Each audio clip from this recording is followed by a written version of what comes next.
আসসালামু আলাইকুম ওরহমতুল্লাহ। এসটিএম ইসলামিক চ্যানেলে আপনাকে স্বাগতম। ইসলামের আলোয় শিক্ষণীয় একটি গল্প শোনার আগে চ্যানেলটি সাবস্ক্রাইব করুন, ভিডিওটিতে লাইক দিন, কমেন্ট করে আপনার মতামত জানাতে ভুলবেন না, আর আপনার প্রিয়জনদের সঙ্গে শেয়ার করতে অবশ্যই ভুলবেন না।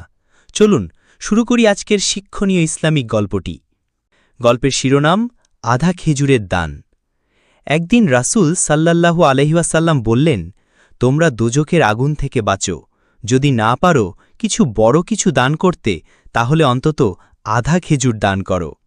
সাহাবীরা অবাক হলেন। একজন জিজ্ঞেস করলেন, ইয়া রাসূলাল্লাহ, আধা খেজুর কি কাউকে বাঁচাতে পারে? রাসূল সাল্লাল্লাহু আলাইহি ওয়াসাল্লাম মুচকি হেসে বললেন, হ্যাঁ, যদি তা হয় নিয়ত খাঁটি রেখে আল্লাহর সন্তুষ্টির জন্য। এক গরিব সাহাবী, যার কাছে ছিল মাত্র একটিমাত্র খেজুর, সেটি 2 ভাগ করলেন। 1 ভাগ নিজে খেলেন, আর 1 ভাগ দান করলেন এক অনাহারীকে।